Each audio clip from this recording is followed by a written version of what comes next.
tonight, another opportunity, like you said, for the last game of the road trip. For Nick, he's missed the last 2 games with the ankle sprain. Just how did his recovery go with the days that he missed, and then even with today's matchup, will he be on some type of restriction? He'll be on some sort of this restriction. Obviously, I'm not going to give you guys the exact minutes, but he'll be able to play. And you know, he did a great job getting ready to play. Traveling, flying was not the best thing to do for the ankle, so he stayed back and then met us here. He's been working, obviously, and yesterday he got good work in, felt great, so he's ready to play, and you know, we're excited to have him back. It's really interesting with this Hawks matchup because you haven't seen them since way early into the season, and they changed a lot with their lineups and rotations. Just what stands out about this team and kind of how different it is? Yeah, very well coached team. You know, teams are trying to figure it out like everybody else. But for us, it's more, you know, like more thinking about the things we have to do. Obviously, personnel, we need to know who we play against and what they run and what they're, you know, they like to run. Number 2 pace. They're a heavy drive team, drive kickouts. So those multiple efforts and off-ball awareness is very important. But it starts with us, and I think that, you know, with the bad game we had against Cleveland, you know, we got better in the last game, playing extremely hard, and now I'm expecting to, you know, continue that trend. Yeah, Jordi, I wanted to ask you about Danny. A, what position do you think is his best? I know he can play a few different ones. And B, what are you looking to see from him the second half of this season? It's a good question about the position, because I think Danny can be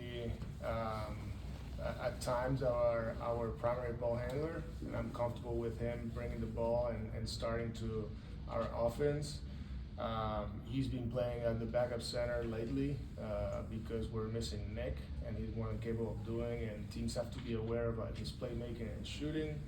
And for the most part, he's played the 4-3-3-4, whatever it is. But the good thing with Danny, I think he's a basketball player, right? With size, I think size is very important in the NBA, and you know, like he can keep bodies in front defensively. He's proved it. He can rebound well, and then offensively, playmaking, and his shooting. And obviously, the shooting, we want to continue to, you know, give him more reps. But obviously, we drafted him because we believe and we know he's a good shooter, and you know, we're excited to see his growth. Coach, you had the opportunity to coach Nikhil on Team Canada a few years ago. What stood out to you about just who Nikhil is, both on and off the court?